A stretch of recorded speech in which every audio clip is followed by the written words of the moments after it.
அல்லாஹ் கடமையாக ஆக்கியிருக்கிற ஜும்ஆ தொழுகை நிறைவேற்றுவதற்காக நாம் எல்லாம் இங்கே வந்திருக்கிறோம். தொழுகையின் முக்கியத்துவம் என்கிற தலைப்பின் கீழ் தொழுகையினுடைய முக்கியத்துவத்தை பற்றி திருமறை குர்ஆனில் பல்வேறு வசனங்களில் இறைவன் நமக்கு சொல்லி காட்டுகிறான்.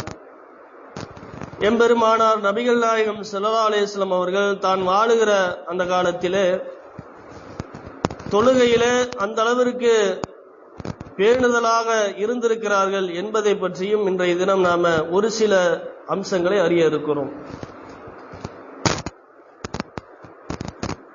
மனித படைப்பினுடைய நோக்கத்தை பற்றி படைத்த இறைவன் திருமறை குர்ஆனில் சொல்லுகிற பொழுது வமா ஹலகத்தல் இன்ஸ வல் ஜின்ன இல்லா லியஅபுதூன், மனிதர்களையும் ஜின்களையும் என்னை வணங்குவதற்காகத்தான் நான் படைத்திருக்கிறேன் என்று இறைவன் சொல்லுகிறான்.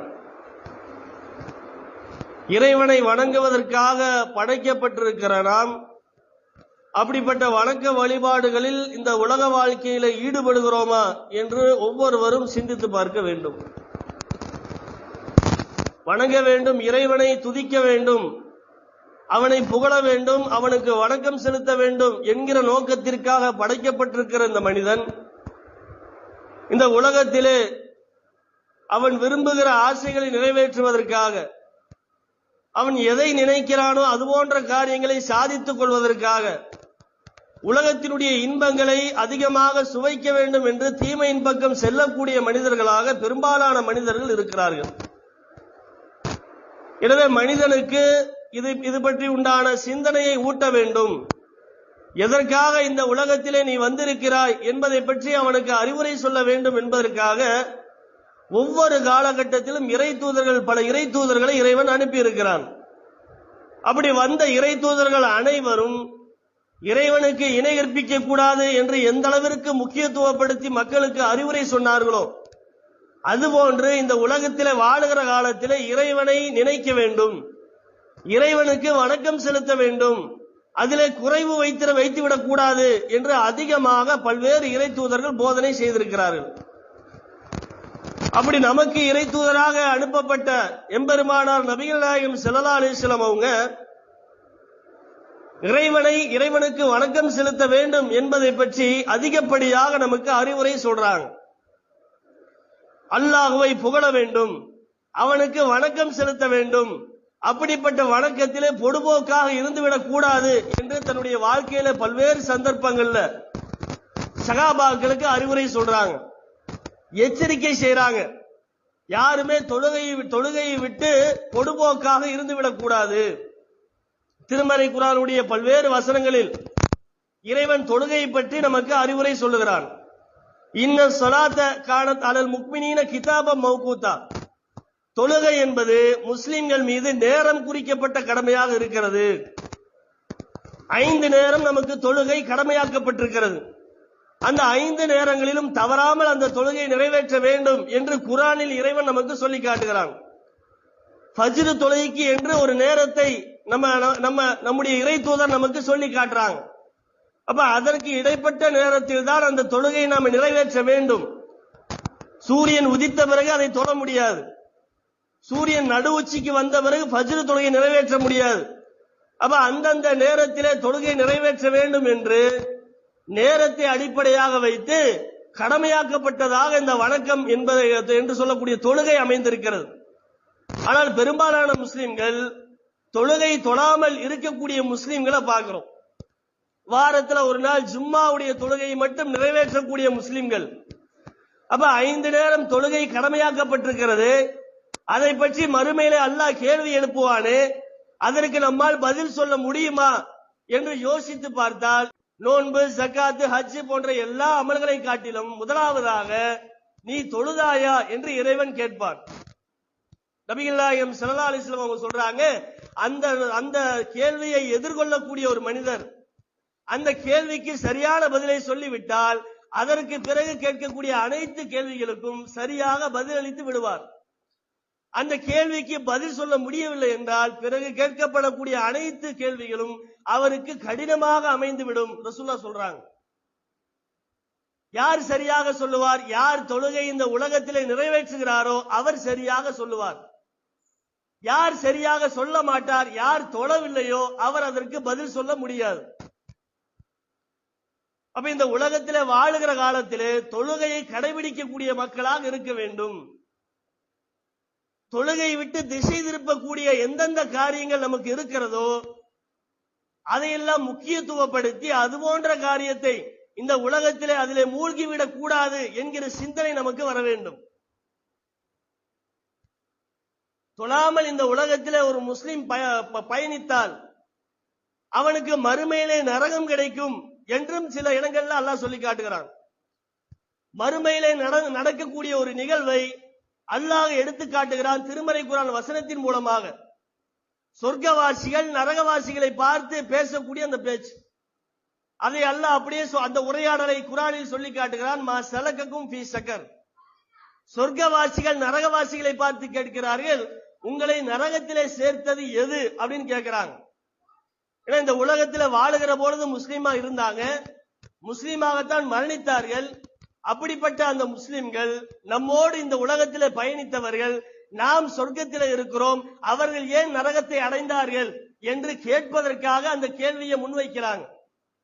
நரகவாசிகள் பதில் சொல்றாங்க, காலு அவங்க சொல்றாங்க, லம் நகு மினல் முஸல்லீன், நாங்கள் தொழுவோராக இல்லை. வலம் நகு நுதைமுல் மிஸ்கீன், ஏழைக்கு உணவளிப்போராக நாங்கள் இல்லை. உலகத்துல வாழுகிற பொழுது அவங்க என்ன பதில் சொல்றாங்க? நாங்க அல்லாஹ்வுக்கு இணை கற்பித்தோம் அப்படிங்கிற பதில சொல்ல. ஏன்னா அவங்க உலகத்துல வாழுகிற காலகட்டத்துல முஸ்லிமா தான் இருந்தாங்க. அதனால அந்த பதில அவங்க சொல்லல. எந்த பதில சொல்றாங்க? இந்த உலகத்துல வாழுகிற பொழுது நாங்கள் தொழவில்லை, ஏழைக்கு உணவளிக்கவில்லை, அதனால இறைவன் எங்களை நரகத்திலே சேர்த்து விட்டான். இந்த உலகத்திலே நாம் தொழாமல் இருந்தால் நமக்கு கிடைக்கக்கூடிய இடம் என்பது நரகம். எத்தனை ஆண்டுகள் இருப்போம்? 100 ஆண்டுகள் இருக்கலாம், 1000 ஆண்டுகள் இருக்கலாம். ஏன்னா மறுமை நாளை பொறுத்தவரையிலும் நாம இந்த உலகத்திலே கணக்கிடக்கூடிய 1000 வருடங்களுக்கு சமமானது அந்த மறுமையினுடைய ஒரு நாள். மறுமையில இருக்கக்கூடிய அந்த ஒரு நாள் உலகத்தினுடைய 1000 ஆண்டுகளுக்கு சமமானது. உலகத்தில் 1000 ஆண்டுகளை கடந்தால்தான் மறுமையினுடைய ஒரு நாளை கடக்க முடியும். அப்படிப்பட்ட தொலைவுடையதாக மறுமையினுடைய நாள் அமைந்திருக்கும். அப்ப மறுமையினுடைய நரக வேதனை என்பது தொழாமல் இந்த உலகத்திலே வாழ்ந்த முஸ்லிம்களுக்கு ஒரு 10,000 ஆண்டுகள் அல்லது ஒரு 20,000 ஆண்டுகள் நரகத்திலே போட்டு அல்லாஹ் வேதனை செய்வான் என்றுதான் நம்மால் புரிந்து கொள்ள முடிகிறது. ஏன்னா அங்க 1 வருஷம் 2 வருஷம் கணக்கெல்லாம் கிடையாது. ஒரு நாள்னா 1000 வருஷம், 1000 வருஷமோ 2000 வருடமோ எத்தனை 1000 ஆண்டுகள் இருப்பார் நரகத்திலே அல்லாஹ் தான் அறிந்தவன். பிறகு அல்லாஹ் என்ன செய்வான்?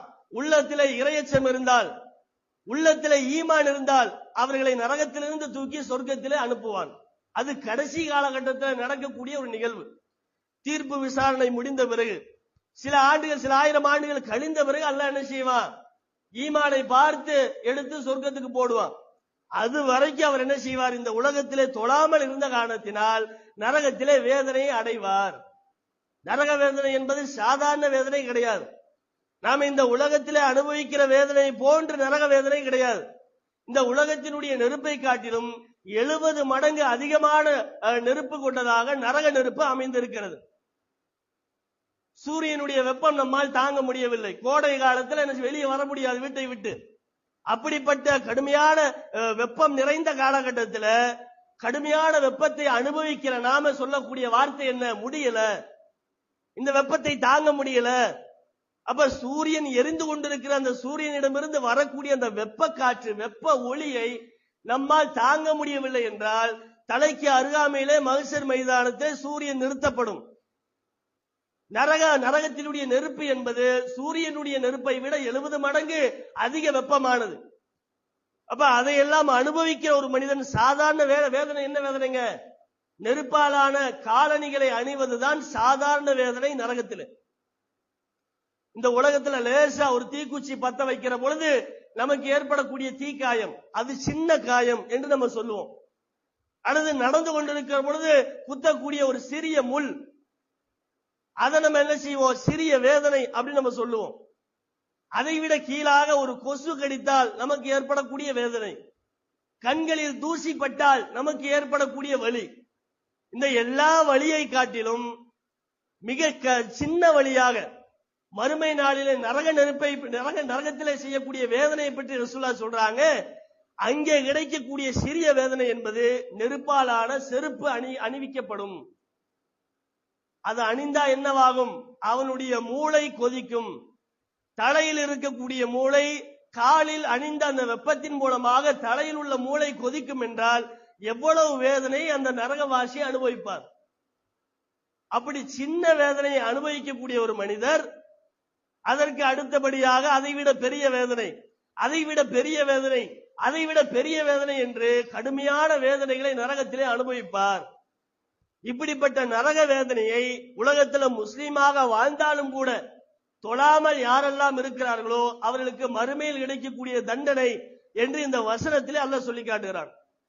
இணை வைப்பாளரை பற்றி அல்லாஹ் சொல்லி காட்டல.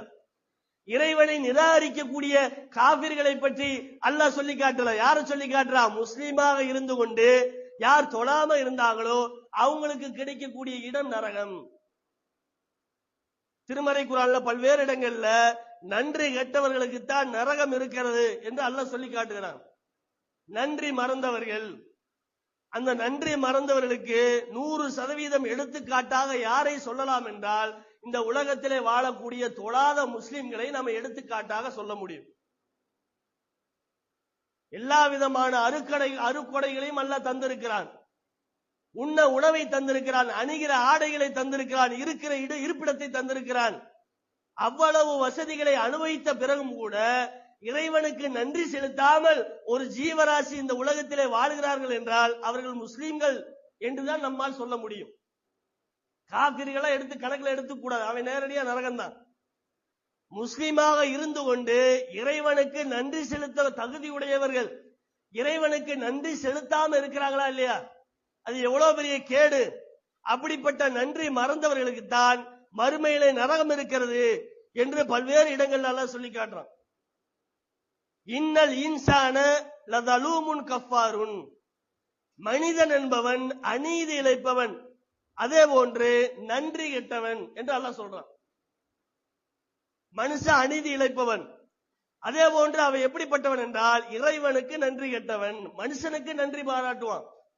ஒருவேளை சோறு கொடுத்துட்டான்னு வைங்க, அதே போன்ற ஒருவேளை சோறை நாம் அவருக்கு கொடுக்க வேண்டும் அப்படிங்கிற எண்ணம் உள்ளத்துல பெரும்பாலான மக்களுக்கு இருக்கும். திருப்பி செஞ்சிருவாரு. ஒரு டீ வாங்கி கொடுத்தா என்ன செய்வாரு? இந்த தடவை நீங்க காசு கொடுத்துட்டீங்களா, அடுத்த தடவை நான் காசு கொடுக்கிறேன் என்று கொடுப்பார். அப்ப இந்த உலகத்துல யாரெல்லாம் நமக்கு நன்றி சொல்லுகிறார், நன்றி பாராட்டுகிறார்களோ, உதவி செய்கிறார்களோ அவர்களுக்கு திரும்பவும் நன்றி பாராட்டக்கூடிய ஒரு பண்பு மனிதர்களிடத்தில் இருக்கிறது. ஆனால் யாருக்கு நன்றி மறுக்கிறார்கள் என்றால் படைத்த இறைவனுக்கு நன்றி மறுக்கிறார்கள். எவ்வளவு பெரிய அருக்குடைகளை இந்த உலகத்துக்கு அல்லாஹ் கொடுத்திருக்கிறான். மனிதனுக்கு வாழ வசிப்பிடத்தை அல்லாஹ் ஏற்படுத்தி தந்திருக்கிறான். இந்த பூமியை தவிர வேறு எந்த கோளிலாவது மனுஷன் வாழ முடியுமா? அப்ப பூமியில் வாழ்வதற்குண்டான சூழ்நிலைகளை அமைத்து தந்திருக்கிறார். அதோடு மட்டுமல்லாமல் இந்த உலகத்தில் வசதியாக வாழ்வதற்காக பல்வேறு வசதிகளை நமக்கு ஏற்பாடு செய்திருக்கிறார். அப்படிப்பட்ட எல்லா இன்பங்களையும் அனுபவித்த பிறகு கூட இறைவனுக்கு நன்றி மறுக்கக்கூடிய ஆட்களை பார்க்கிறோம். சில பேர் என்ன செய்வாங்க? இறைவன் எனக்கு கொடுக்கல, ஆனால் அதனால நான் அவனுக்கு தொழ மாட்டேன், அவனுக்கு நன்றி செலுத்த மாட்டேன், நான் ஏழ்மையில இருக்கிறேன், நான் எதுக்கு போய் தொழணும்? செல்வத்தை அல்லாஹ் எனக்கு கொடுத்தா, ரிஸ்க் எனக்கு அல்லாஹ் தாராளமாக கொடுத்தா அவனுக்கு நான் நன்றி சொல்லுவேன். எனவே இந்த உலகத்துல ஓட்டாண்டியா வச்சிருக்கிறான், பிச்சைக்காரனா வச்சிருக்கிறான், நான் எதற்கு அல்லாஹ்விற்கு நன்றி செலுத்தணும், நான் எதற்காக தொழ வேண்டும் என்று என்ன செய்வாங்க? சில பேர் நினைக்கக்கூடிய ஆட்கள் எல்லாம் இருக்கிறார்கள். கடுமையான நோய்வாய்ப்பட்டிருப்பாரு, அல்லாஹ் எனக்கு நான் நோயை தந்துட்டானே, நான் யாருடைய வாழ்க்கையிலும் நான் பாவம் செய்யவில்லை, எனக்கு ஒரு இந்த இழிவான நிலையா, எனவே நான் அல்லாஹ்வுக்கு தொழ மாட்டேன், பள்ளிவாசல் பக்கம் போக மாட்டேன் என்று சொல்லக்கூடிய முஸ்லிம்கள் கூட இருக்கிறார்கள். அப்ப அவங்க என்ன நினைக்கிறாங்கன்னா, நமக்கு கிடைக்கக்கூடிய பொருளாதாரம் கிடைக்கவில்லை என்றால் அல்லாஹ் நமக்கு இழிவு தந்து விட்டான் என்று நினைக்கிறார்கள். அல்லாஹ் நமக்கு செல்வத்தை தந்து விட்டால் அல்லாஹ் எனக்கு வாரி வழங்குகிறான், இறைவனுக்கு நன்றி செலுத்த வேண்டும் அப்படின்னு ஒரு நினைவு, அப்படிங்கிற ஒரு நிலைப்பாட்டை எடுக்கிறாங்க. இது மிகப்பெரிய ஒரு அநியாயமான ஒரு நிலைப்பாடு. ஏன்னு கேட்டா ரெண்டுமே சோதனையாக மனிதனுக்கு தந்திருக்கிறோம் என்று பல்வேறு இடங்கள்ல அல்லாஹ் சொல்லி காட்டுறான். ஏழ்மையை தந்திருப்பதும் சோதனை தான், செல்வத்தை அல்லாஹ் கொடுப்பதும் சோதனை தான். அப்ப எனக்கு காசு இல்ல, பணம் இல்ல, இறைவனுக்கு நான் நன்றி செலுத்த மாட்டேன் என்று சொல்வது அது மட்டும் நன்றி செலுத்துவதற்குண்டான ஒரு அடிப்படை தகுதியா? நாம இந்த உலகத்திலே வாழ்வதற்கு நமக்கு அல்லாஹ் உயிரை கொடுத்திருக்கிறான், நன்றாக பார்ப்பதற்கு கண்களை கொடுத்திருக்கிறான். கண்ணில்லாத மக்கள் பல மக்கள் இருக்கிறாங்க, அவன்கிட்ட காசு வசதி இருக்கு, பண வசதி இருக்கும். அந்த பண வசதியை வைத்து அவனால் என்ன செய்ய முடியாது? உலகத்தை ரசிக்க முடியாது. என்ன விரும்புகிறானோ அது போன்ற பொருளை வாங்கி அதை பார்க்க முடியாது. அப்ப பல்வேறு பொருளாதார வசதி உடையவர்கள், கோடீஸ்வரர்கள் உடம்புல ஏற்படக்கூடிய நோயின் காரணமாக குறைந்த ஆயுளோடு என்ன செய்யறாங்க? இந்த உலகத்தை விட்டு விலகி சென்று விடுகிறார்கள், மரணித்து விடுகிறார்கள். அப்ப அவர்களை ஒப்பிடுகிற பொழுது நாம மிகப்பெரிய அளவிற்கு மதிப்பை அல்லாஹ் நமக்கு தந்திருக்கிறான். நமக்கு அல்லாஹ் நோயை தரல, நம்முடைய உடல் பாகங்களை அல்லாஹ் நல்லா வச்சிருக்கிறான். அப்படி வைத்திருக்கிற இறைவன், அவ்வளவு பெரிய உதவிகளை செய்திருக்கிற இறைவனுக்கு நாம நன்றி செலுத்தாம இறைவன் ஒரு சில விஷயங்களை கொடுக்காம இருப்பானா இல்லையா? அதை கவனத்தில் வைத்துக் கொண்டு இவையெல்லாம் எனக்கு தரப்படவில்லை, அதனால இறைவனுக்கு நான் நன்றி செலுத்த மாட்டேன் என்று சொல்லுகிறார்கள். அப்படிங்கிற எண்ணம் சில முஸ்லிம்களிடத்தில் இருக்கிறது. ஆனால் நபிகளாருடைய வாழ்க்கையை எடுத்து பாருங்க. நபிகள் நாயகம் ஸல்லல்லாஹு அலைஹி வஸல்லம் அவங்க பல ஆண்டுகள் பட்டினியோடு இருந்திருக்கிறார்கள். இறை தூதராக பொறுப்பேற்ற பிறகு தன்னுடைய செல்வத்தை எல்லாம் தான தர்மம் செய்து மிகப்பெரிய ஏழ்மை நிலையில ரசூலுல்லாஹ் இருந்தாங்க. 3 மாதம் அவருடைய வீட்டுல அடுப்பெரியாது, பேரிச்சம்பளம் தண்ணி தான் அவருடைய உணவு. அப்படிப்பட்ட வாழ்க்கையை வாழ்ந்த நபிகள் நாயகம் ஸல்லல்லாஹு அலைஹி வஸல்லம் அவங்க இறைவனுக்கு எப்படி நன்றி செலுத்தினார்கள் என்று நம்ம யோசிச்சு பார்க்கணும். மிகப்பெரிய ஏழ்மை, நபிகளாரை போன்ற ஒரு ஏழ்மையை நபிகளார் காலத்தில் வாழ்ந்த சகாபாக்களை நம்ம பார்க்க முடியாது. அப்படிப்பட்ட ஒரு ஏழ்மை. உமர் ரலியல்லாஹு அன்ஹு வீட்டை விட்டு வெளியே வர்றாங்க. பகல் நேரம், சூரியன் உச்சியில இருக்குது. அந்த பகல் நேரத்துல அரேபிய பாலைவனத்துல யாருமே வெளியே வரமாட்டாங்க சாதாரணமா. ஏன்னா கடுமையா வெயில் அடிக்கும், வெப்பம் அடிக்கும், மயக்கம் போட்டு விழுந்துருவாங்க. அப்ப அதற்கு பயந்து என்ன செய்வாங்க? யாருமே வெளியே வரமாட்டாங்க. அப்படி யாராவது வெளியே வந்தால் முக்கியமான வேலை அவருக்கு இருக்கிறது என்று நினைப்பாங்க. ஏப்பா இப்படி வெளியே வர்றீங்க அப்படின்னு கேட்பாங்க. என்ன ஆச்சு, என்ன விவரம், பதட்டத்தோட கேட்பாங்க. அப்ப அபூபக்கர் அவங்க வெளியே வர்றாங்க. எதுக்கு வெளியே வர்றாங்க? பசியோடு வெளியே வர்றாங்க. உமர் ரலியல்லாஹு அன்ஹு அவங்க வெளியே வர்றாங்க, பசியோடு வெளியே வர்றாங்க. அப்ப அப்படி பசியோடு அப்படி அவங்க வெளியே வருகிற அந்த நேரத்தில் நபிகள் நாயகம் ஸல்லல்லாஹு அலைஹி வஸல்லம் அவங்களும் என்ன செய்யறாங்க? பள்ளி வாசலை விட்டு வெளியே வர்றாங்க. பள்ளி வாசலை விட்டு எதுக்கு வெளியே வர்றாங்க? அவங்களுக்கும் பசி. வெளியே வருகிற பொழுது அபூபக்கர் அவங்க உமர் அவங்கள பார்த்து கேட்கிறாங்க, நீங்க எதுக்கு வெளியே வந்தீங்க? பசிதான். நீங்க? எனக்கும் பசிதான். அப்ப 2 பேரும் நபிகளாரை பார்த்து கேட்கிறாங்க, யார் ரசூலுல்லாஹ், நாங்க 2 பேரும் பசியால வெளியே வந்தோம், நீங்க எதுக்கு வெளியே வந்தீங்க? அப்ப ரசூலுல்லாஹ் சொல்றாங்க, வல்லதி நஃப்ஸி பியதிஹி, என்னுடைய உயிர் எவனுடைய கைவசம் இருக்கிறதோ அந்த அல்லாஹ்வின் மீது ஆணையாக நான் சொல்லுகிறேன், எனக்கும் கடுமையான பசி, அதனால்தான் பள்ளிவாசலை விட்டு வெளியே வந்தேன். அப்ப ரசூலுல்லாஹ் என்ன செய்யறாங்கன்னா, அவருக்கு ஏற்கனவே ஒரு சகாபி விருந்துக்கு அழைப்பு கொடுத்திருக்கிறாங்க. நீங்க எப்ப வேண்டுமானாலும் சாப்பிட வேண்டும் என்றால் என்னுடைய வீட்டுக்கு வாங்க, நான் உங்களுக்கு உணவு தருகிறேன் என்று நபிகளாரிடத்திலே ஒரு சகாபி சொல். நபிகள் நாயகம் ஸல்லல்லாஹு அலைஹி வஸல்லம் அவங்க என்ன செய்யறாங்க? அந்த சகாபியுடைய வீட்டை நோக்கி போறாங்க. அந்த 2 சகாபாக்களையும் அழைத்துக் கொண்டு வீட்டுல போய் நின்று என்ன செய்யறாங்க? சலாம் சொல்றாங்க, அஸ்ஸலாமு அலைக்கும் சொல்றாங்க. யாருமே கதவை திறக்கல, யாருமே பதில் சொல்லல. 2வது தடவை சலாம் சொல்றாங்க, அப்பையும் பதில் சொல்லல. 3வது தடவை சலாம் சொல்றாங்க ரசூலுல்லாஹ், அப்பையும் என்ன செய்யல? யாருமே பதில் சொல்லல. இஸ்லாத்தினுடைய சட்டம் என்னங்க? நபிகளார் சொன்ன சட்டம் என்ன? 3 தடவை ஒரு வீட்டுல ஒரு நபரை சந்திக்க செல்வதாக இருந்தால் அந்த வீட்டுக்கு முன்னாடி அந்த வாசலை கதவை தட்டுவதற்கு முன்னால் என்ன செய்யணும்? அஸ்ஸலாமு அலைக்கும் என்று 3 தடவை. ஜக்காத்தை கொடுத்தா வாங்க மாட்டாங்க, சதக்காவை கொடுத்தா வாங்க மாட்டாங்க. ஆனா அன்பளிப்பாக கொடுத்தா ரசூலுல்லாஹ் வாங்குவாங்க. அந்த அன்பளிப்பும் தான் சம்பாதித்து உழைத்த பொருளாதாரம் தான் நபிலார்கள் பயன்படுத்திய பொருளாதாரம். அரசு கஜானா இருந்து ரசூலுல்லாஹ்க்கு சம்பளம்லாம் வராது. அப்ப அப்படி ஏழ்மை நிலையில ரசூலுல்லாஹ் வாழ்ந்தாங்க. அவங்களுடைய குடும்பத்தாராக இருந்த நபிலாருடைய மகளாக இருக்கிற பாத்திமா நாயகி அப்படித்தான் இருந்தாங்க. அப்ப அவங்க கடுமையா பசியில இருந்த உடனே அவங்களுக்கு உணவு கொடுத்துடுறாங்க. சாப்பிட்டு முடித்து விட்டு சகாபாக்களை பார்த்து ரசூலுல்லாஹ் சொல்றாங்க, இப்பொழுது உங்களுக்கு வழங்கப்பட்ட அருக்குடையை பற்றி மறுமையிலே விசாரிக்கப்படுவீர்கள். அப்படி என்ன அருக்குடை வழங்கப்பட்டது?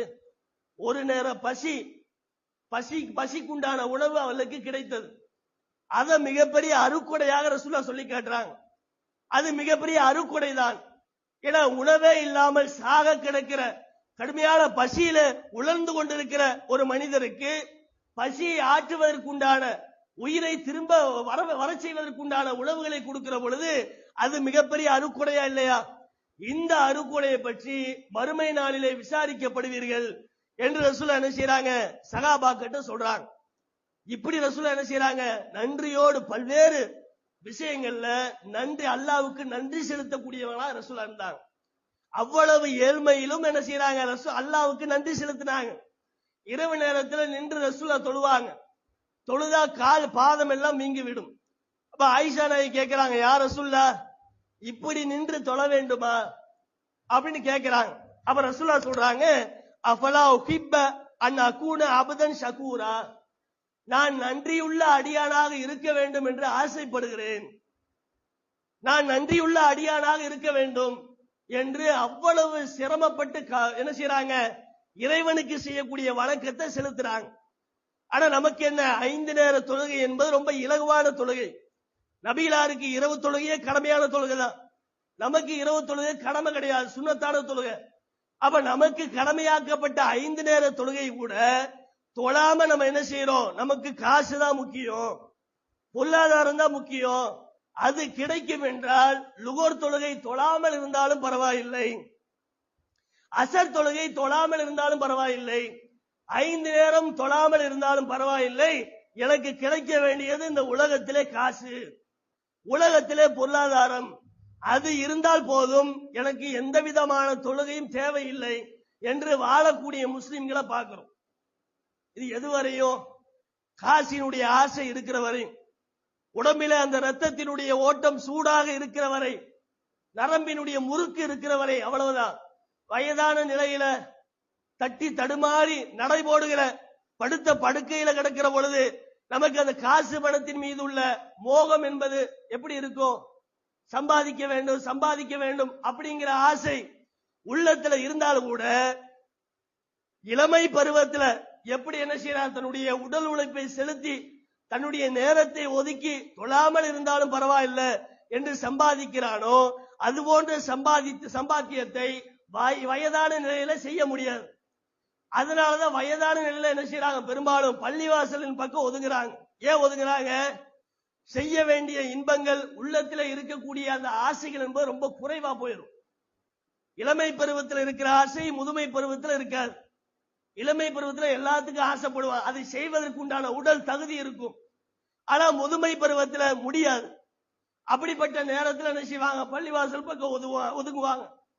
அவரை விட யார் இளம் பருவத்தில் இறைவனுக்கு நன்றி செலுத்துகிறார்களோ, பள்ளிவாசலோடு தொடர்புடையவர்களாக தொழுகையில ஈடுபடக்கூடியவர்களாக யார் இருக்கிறார்களோ அவருக்கு மிகப்பெரிய தரஜாவாக இறைவனுடைய அர்ஷினுடைய நிழல் கிடைக்கும் என்று ரசூலுல்லாஹ் என்ன செய்றாங்க? சொல்றாங்க. எனவே இந்த உலகத்துல வாழுகிற நாம் இறைவனுக்கு நன்றி செலுத்தக்கூடியவர்களாக 5 நேர தொழுகையை தொழக்கூடிய மக்களாக நாம் இருக்க வேண்டும். அப்படிப்பட்ட பாக்கியத்தை, அப்படிப்பட்ட கடமையை சரிவர செய்யக்கூடிய ஒரு மக்களாக நம் அனைவரையும் அல்லாஹ் ஆக்கி அருள் புரிவானாக என்று கூறி ஜும்மாவின் முதலுரையை முடித்துக் கொள்கிறேன். அஸ்ஸலாமு அலைக்கும் வரஹ்மத்துல்லாஹி வபரகாத்துஹு.